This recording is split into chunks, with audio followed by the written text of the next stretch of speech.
បាទសួស្តីទាំងអស់គ្នាស្វាគមន៍មកកាន់ YouTube Channel ខ្ញុំម្ដងទៀតដោយសារមានអ្នកសំណូមពរក៏ចង់ដឹងពីរបៀបដាំវ៉ានីឡាច្រើនអញ្ចឹងថ្ងៃហ្នឹងខ្ញុំមកធ្វើរោងដាំវ៉ានីឡាហើយខ្ញុំបញ្យល់ពីរបៀបដំណើរការនៃការ set up រោងទាំងខ្នាតទូនិងខ្នាតធំអញ្ចឹងរោងគឺបែបនេះយើងប្រើស្បៃខ្មៅហើយបន្តមកមានចលងមានអីហើយអានេះវាមានស៊ុំរបស់វាសម្រាប់យើងដាក់សកៃដូងដាក់អីចូលអញ្ចឹងណាខ្ញុំបញ្ជាក់បន្តិចដំណាំវ៉ានីឡាអត់ដាំជាមួយដីផ្ទាល់ដូចម្រេចទេណាគឺយើងដាំលើសកៃដូងហើយនឹងរពុកឈើមានស្លឹកឈើលាយអញ្ចឹងតិចទៀតចាំខ្ញុំនឹងបង្ហាញទាំងអស់គ្នាពីរបៀបលាយដីដាំវាហើយនឹងដំណើរការដាំវាទាំងអស់គ្នាអូខេអញ្ចឹងអានេះខ្ញុំមាន2បកគោលនេះខ្ញុំធ្វើ2មាន2រោងរបស់ខ្ញុំហើយអានេះបកគោលនេះយើងដាំតាមបកគោលហ្នឹងហើយហ្នឹងហើយតែកម្ពស់រោងហ្នឹងប្រហែលជាយើងអត់យកកម្ពស់ហ្នឹងទេបើមិនយើងយកស្តង់ដារមែនតើកម្ពស់វាដល់4ម៉ែត្រដើម្បីជួយកាត់បន្ថយកម្ដៅអានេះដោយសារកន្លែងខ្ញុំមានម្លប់ឈើនៅជុំវិញអញ្ចឹងទៅខ្ញុំធ្វើរោងទាបដែរទេហើយអានេះស្បែកកាត់ពលឺដល់60ទៅ70%អញ្ចឹងទៅកម្ដៅវាអត់សូវចេះចូលមកក្នុងទេអូខេបាទអញ្ចឹងអាបាតក្រោមនេះគឺដំបូងយើងដាក់ធាងដូងយើងមានពុកឈើយើងដាក់ពុកឈើហើយបើទាំងអស់គ្នាមានធាងដូងយើងដាក់ធាងដូងចូលក្រាលវាស្ទាប់ពីក្រោមហ្នឹងដើម្បីជួយតំណប់វាស្ទាប់ផ្ដាច់ចេញពីដីអាហ្នឹងណា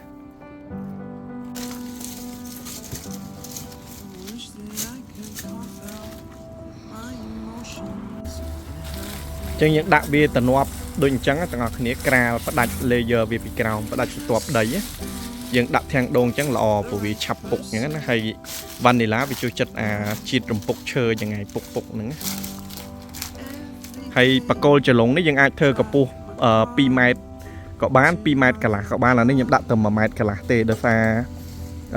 ខ្ញុំធ្វើជាគំរូឲ្យទាំងអស់គ្នាមើលណាប៉ុន្តែគាត់ខ្ញុំរកចលងវាវែងជាងនឹងអត់បានតែបើយើងធ្វើស្តង់ដារយើងយកកម្ពស់ដល់2ម៉ែត្រអាហ្នឹងបកគោលកម្ពស់ចលងវាពីដីហ្នឹង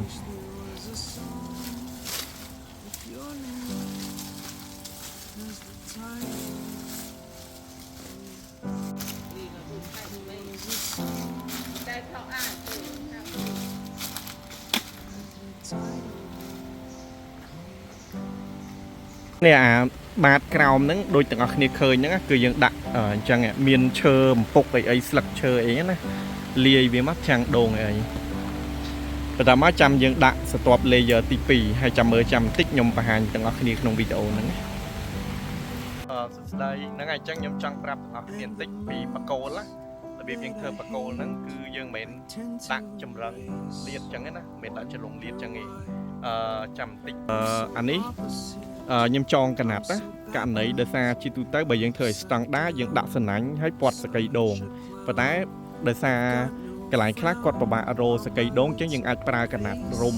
កណាត់នេះយើងយកប្រភេទកណាត់ជប់ទឹកល្អទាំងអស់គ្នាព្រោះដោយសារដើមវ៉ានីឡាវាជួយចិត្តសំណើមអញ្ចឹងនៅរដូវប្រាំងពេលដែលយើងស្រោចទឹកទៅទឹកហ្នឹងវាជប់នៅនឹងកណាត់នឹងបានយូរអញ្ចឹងវាជួយដើមវ៉ានីឡាឲ្យល្អអញ្ចឹងណាអានេះខ្ញុំរុំឲ្យគាត់រុំតាមបកគោលអញ្ចឹងហ្មងអញ្ចឹងវិធីនេះគឺវាជួយបានដែរយើងសេវមិនបាច់ចាំប្រើសកៃដូងយកមករុំនៅលើចលងនឹងទាំងអស់គ្នា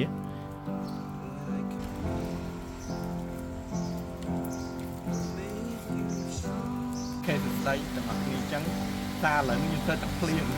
ដើម្បីបង្ហាញទាំងអស់គ្នាព្រោះមួយរយៈនេះដឹងត្រាប់ហើយដឹងសារអញ្ចឹង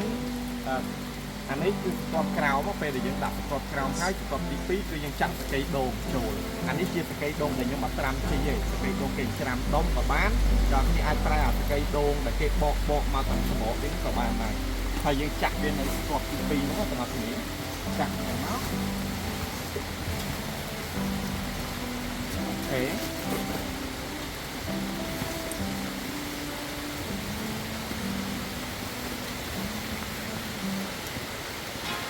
ចឹងសកៃដូងខ្ញុំមានហ្នឹងប្រហែលជាអាចស្ទើរបងប្អូនទាំងអស់គ្នាអាចធ្វើតាមរបៀបខ្ញុំទៅហើយយើងពីវា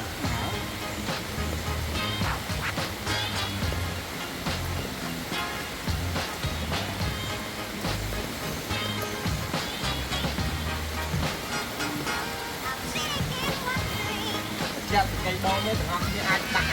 គេបកតាំងសម្បកក៏បានដែរមិនបាច់ចាំយកអាច្រាំដូចខ្ញុំតែនេះដោយសារខ្ញុំអត់មានពេលខ្ញុំទិញអាចឹងស្រាប់មកធ្វើបងថានេះវាជួយល្អច្រើនដល់ថាវាជួយឲ្យវ៉ានីឡានេះឆាប់លូតលាស់ជាងអាស្កៃដែលមកពីសម្បកនេះ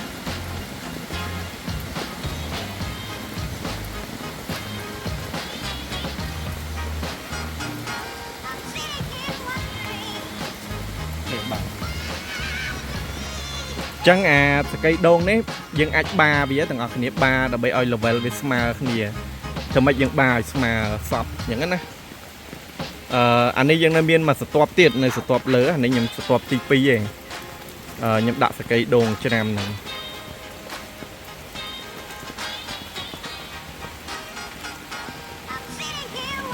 អញ្ចឹងអានេះយើងធ្វើឲ្យស្ទាប់ទី2ហ្នឹងបាទអញ្ចឹងស្ទាប់លើហ្នឹងគឺយើងមានសកៃដងត្រាំអានេះដូចបងប្អូនឃើញនេះជាសកៃដងដែលខ្ញុំត្រាំជីឲ្យ3ថ្ងៃចាំខ្ញុំបង្ហាញបងប្អូនថាណាអានេះខ្ញុំឲ្យកាត់កាប់ផុយមកដើម្បីឲ្យវាស្រស់ទឹកអញ្ចឹងមុនយើងយកទៅដាំនៅក្នុងនោះយើងត្រូវត្រាំជីហ្នឹង3ថ្ងៃសិនជីហ្នឹងយើងមានប្រភេទជីខ្ញុំត្រាំតែតើអ្នកទាំងអស់គ្នាជួយទិញពូជខ្ញុំសម្រាប់យកទៅដាំអីចឹងណាអានេះខ្ញុំអាចនឹងផ្ដល់បច្ចេកទេសដល់អ្នកទាំងអស់គ្នាហើយបន្ទាប់ពីយើងត្រាំ3ថ្ងៃហើយបានយើងយកវាទៅដាក់នៅក្នុងអាហ្នឹងស្ទាប់លើគេហ្មងចឹងទាំងអស់គ្នាអាចយកអានេះមកចាក់វិញចាក់លើក្បែរគល់ហ្នឹងហើយនៅក្នុងសកៃដងនេះគឺយើងមានលាយស្លឹកឈើទុំស្ងួតចឹងណាចម្រោះមានធ្យូងមានអីមកយើងនឹងឆាត់ធ្យូងយើងថែមធ្យូងដើម្បីជួយកុំឲ្យវាដុះស្វិតណាទាំងអស់គ្នាចឹងនេះអាស្ទាប់លើនេះគឺសកៃដងយើងត្រាំជី3ថ្ងៃទាំងអស់គ្នាយើងចាក់វាហើយចាំយើងធាពីលើចឹងឲ្យស្អាតមកស្ទាប់ទៀតហ្នឹង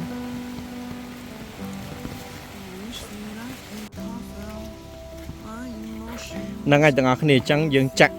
ស្ទាប់លើមកយើងវាចវាឲ្យស្មើអញ្ចឹងណាទាំងអស់គ្នាដូចខ្ញុំធ្វើក្នុងរូបហ្នឹងណាអានេះស្ទាប់មកស្ទាប់ទៀតហើយបន្ទាប់មកយើងវីវាស្មើ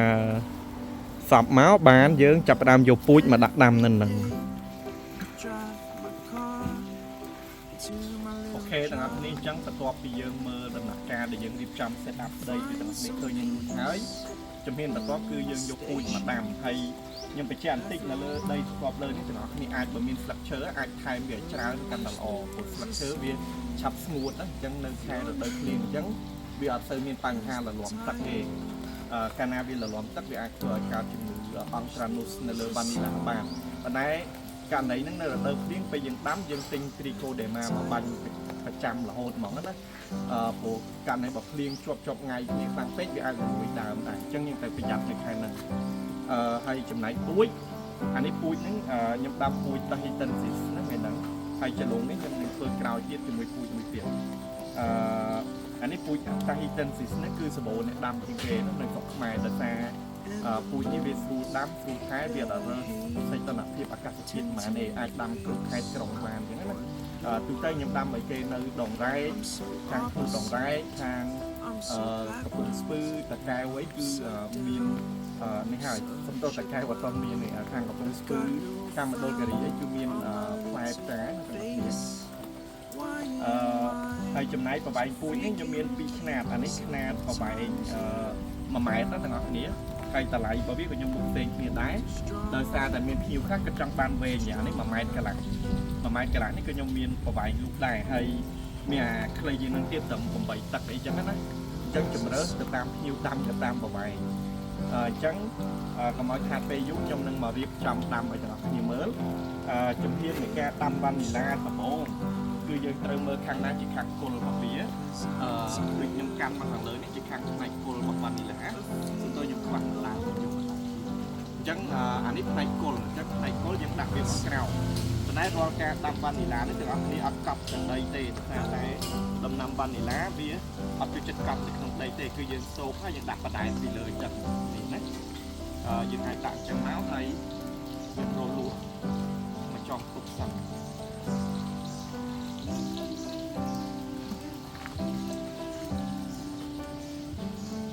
ចឹងយើងដាក់តរៀបវាចែកទិសគ្នាទាំងអស់គ្នាចែកទិសគ្នាក្នុងមួយចលងទូទៅគេអាចដាំវ៉ានីឡាចន្លោះពី5ទៅ8ដើមក្នុងមួយចលងគ្នា5ទៅ8ដើមហើយអានេះខ្ញុំដាក់ចំនួន5ទៅ6ដើមចំនួន5ទៅ6ដើមដើម្បីឲ្យវាឡើងល្អទាំងអស់គ្នាហើយកាលណាទាំងអស់គ្នាដាំចំនួនដើមកាន់តែច្រើននៅលើចលងតែមួយអត្រាទិន្នផលដែលចេញមកក៏ខុសគ្នាដែរចំនួនដើមកាន់តែច្រើនវាធ្វើឲ្យ ទិន្នផលផ្លែក៏ច្រើនដូចគ្នា ពេលចឹងទាំងអស់គ្នាឃើញនេះវាមានតាមមកប្រវែងខ្ពស់ហើយនឹងអាទីចូលគ្នាអញ្ចឹងអានេះដោយសារតែខ្ញុំធ្វើជាគំរូអញ្ចឹងទៅខ្ញុំដាក់នេះឆ្លាក់គ្នាឲ្យទាំងអស់គ្នាមើលតែជាទូទៅបើយើងដាំពូជកន្លះម៉ែត្រឬ1ម៉ែត្រយើងយកពីស្មើគ្នាបើយើងយកពូជ1ម៉ែត្រកន្លះហ្នឹងតើតែយើងធ្វើចំណុចតែ2ម៉ែត្រកន្លះអីណាបាទស្របគ្នាហើយការដាំហ្នឹងគឺដូចទាំងអស់គ្នាឃើញហ្នឹងចាំខ្ញុំបង្ហាញតិចក្នុងខ្ញុំអញ្ចឹងអានេះការនេះឃើញខ្ញុំអត់មានកប់ទេណាខ្ញុំដាក់ប្តីលើដីយើងដើម្បីកុំឲ្យវាលួយឬព្រោះកាលណាអ្នកគ្នាតែដាំកប់វាលួយឬហើយអញ្ចឹងអានេះវាទៅការសើមតិចទេដើម្បីជាតិសំណើមអញ្ចឹងណាព្រោះវាជាពុកម្បោអត់ទីដេដែរបាត់នេះដែរអញ្ចឹងអត់វ៉ានីឡាគឺជាម្បោអត់ទីដេខ្ញុំបញ្ជាក់បន្តិចទៅលោកអ្នកគ្នាអត់ដឹងណាគាត់ថាពូជអត់ទីដេនេះគឺសម្រាប់យកផ្លែមកចម្រាញ់យករសជាតិហើយនឹងក្លិនសម្រាប់ប្រើក្នុងវិស័យការទេសអញ្ចឹងបានវាខ្លាយគ្នាអូខេហ្នឹងហើយអញ្ចឹងវីដេអូវ៉ានីឡាខ្ញុំថ្ងៃហ្នឹងគឺមានតែប៉ុណ្្នឹងហើយសម្រាប់របៀបដាំវ៉ានីឡារបស់ខ្ញុំហើយបើអត់ចូលត្រង់ណាអីអាចTelegram មកសួរខ្ញុំមួយខែខ្ញុំដាក់នៅលើ Subscribe វីដេអូរបស់ខ្ញុំហើយសម្រាប់អ្នកចង់បានពូជអាចទៅតងមកបានតាម Telegram ដូចគ្នាមានចង់បានប្រមាណគឺមានដែរហើយបើសិនជាអត់ច្បាស់អីចង់ប្រឹក្សាយោបល់បច្ចេកទេសអាចសួរបានអូខេអញ្ចឹងថ្ងៃនេះខ្ញុំមានតែប៉ុណ្្នឹងហើយសូមអរគុណច្រើនដល់អ្នកគ្រប់គ្រងទាំងអស់គ្នាដែលតែងតែគ្រប់គ្រង YouTube Channel របស់ខ្ញុំហើយខ្ញុំខានខុសយូរហើយដោយសារតែរយៈនេះខ្ញុំរវល់ខ្ញុំធ្វើការនៅកប់អញ្ចឹងទៅភាគច្រើនខ្ញុំអត់ទាន់មានពេលនៅកន្លែងនេះខ្ញុំផ្លាស់ប្ដូរទៅធ្វើការនៅទីក្រុងត្បូងប្រទេសហើយតែបើខ្ញុំឡើងមកធ្វើខែទាន់វ៉ានីឡាអីហ្នឹងជាលក្ខណៈពេលតម្លេរបស់ខ្ញុំហើយទីច្រើនទៅក៏ផ្ទះគាត់មិនឲ្យហ្នឹងហើយសម្រាប់ទីផ្សារខ្ញុំឃើញមានអ្នកជួយច្រើនទីផ្សារខ្ញុំមានក្រុមហ៊ុនខ្មែរយើងដែលគាត់នាំចេញទំនិញទៅអឺរ៉ុបហ្នឹងគាត់ទទួលទិញតែសំខាន់ឲ្យទាំងអស់គ្នាផលិតបានជាទិន្នផលផ្លែវ៉ានីឡាមកមុនសិនបានគាត់មកចុះកងត្រាជាមួយយើងហើយយើងត្រូវស្វែងយល់ពីរបៀបសម្ងួតផ្លែ processing នៅក្នុងការសម្ងួតផ្លែមកតង់ទៀតហើយហ្នឹងហើយអញ្ចឹងខ្ញុំមានតែប៉ុណ្្នឹងហើយសម្រាប់ពូជហ្នឹងគឺយើងមានទទួលទិញច្បាស់លាស់ទេក្រុមហ៊ុនដែលទិញណាគេមិនអត់ទិញច្បាស់លាស់ទេគាត់ថាភាគច្រើនកន្លងមកអ្នកតាមគឺតែចិត្តផ្លែបានត្រឹមត្រូវតាមស្តង់ដារបានចឹងហើយបានគាត់អត់ទាន់ជោគជ័យ100%យើងសម្រាប់អ្នកតាមអូខេអញ្ចឹងប៉ុណ្្នឹងហើយអរគុណខ្ញុំបាយ Suenan bien las agujas que van celebrando el final de otra noche.